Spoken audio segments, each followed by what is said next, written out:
और कुरहनी के आन बान शान जो सभी समाज को लेके चलते थे, जिनको लोग कुरहनी के कबीर कहते थे, साधु भाई वहाँ से यहाँ से उन्होंने 4 बार प्रतिनिधित्व किया। 1-2 बार उनके ससुर और कुरहनी के पूर्व प्रमुख कपिल देव बाबू ने प्रतिनिधित्व किया। लोगों का यहाँ पर काफी दिन से ये चर्चा में चल रहा था कि हम लोगों ने कुरहनी से लड़ना ही छोड़ दिया है। 2005 के पहले तक लोग लड़ते हारते जीतते रहे हैं। तो लोगों का एक विचार हुआ कि एक बैठक करके, और जब तक टिकट मांगा नहीं जाएगा तब तक टिकट मिलेगा कैसे। तो लोग सामूहिक रूप से आज बैठक करके निर्णय लिए हैं कि हम लोग पार्टी नेतृत्व को इससे अवगत कराएंगे, और हम लोग को पूरा विश्वास है कि पार्टी नेतृत्व पर विचार करते हुए पिछले विधानसभा के उपचुनाव में यहाँ पर भाजपा के केंद्रीय नेतृत्व के कई दिग्गज नेता लोग आए थे। उन्होंने इस तरह का कुछ हिंट भी किया था कि उस समय वह समय का पुकार था, देश भर की नजर थी कुरहनी के उपचुनाव पर, इसलिए उस समय वही जरूरी था।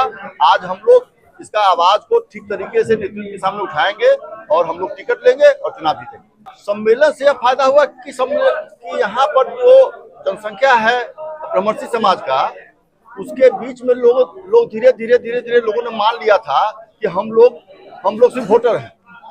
तो लोगों के एक दूसरे से जो नई पीढ़ी है, लोगों को जानने का मौका मिला, लोगों में उत्साह हुआ, लोग अपने लिए संगठित हुए, लोग अपने लिए समाज में आवाज उठाने के लिए और दिल्ली तक पहुंचाने के लिए लोग एकजुट हुए।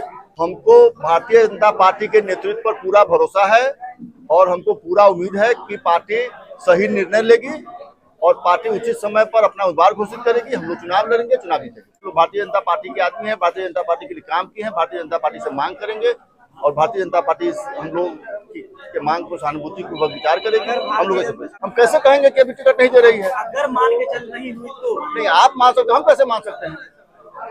हम कैसे मानेंगे कि हमको टिकट नहीं देगी? कोई ऑप्शन तो होगी ना, मगर नहीं हो रहा है। ये तो सवाल ही काल्पनिक है।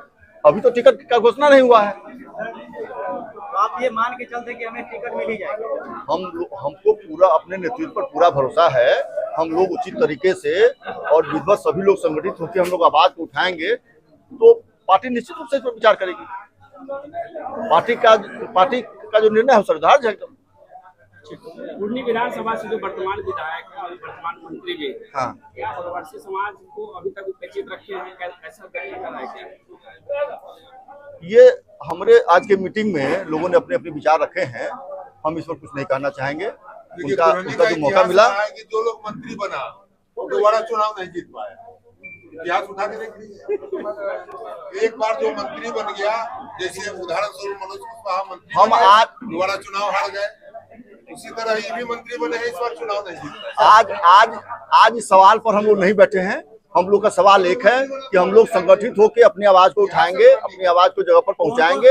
आपका मुद्दा क्या है? मतलब जनता के लिए क्या लेके उतरे हैं कि क्या हमारे कुरहनी के पूर्व के विधायकों ने, जिसमें कपिल देव बाबू से लेकर साधु शरण शाही तक, रामपचन साहू से शिवरंजन राय तक और वर्तमान तक, सभी लोगों ने अपनी अपनी भागीदारी निभाई है अपने अपने तरीके से। यह तो सतत प्रक्रिया है, तो उसमें कुछ छूट गया होगा, चूक गया होगा, तो हम सभी लोगों के सहयोग से हम पूरा प्रयास करेंगे कि हम लोग उसको आगे बढ़ाएं और मुकाम तक हम लोग पहुंचे और सफलता हासिल करें। हमें क्या दिख रही है, क्या दिख रही है? आप जनता के लिए क्या क्या करने वाले अगर आप उसमें उतरते हैं तो?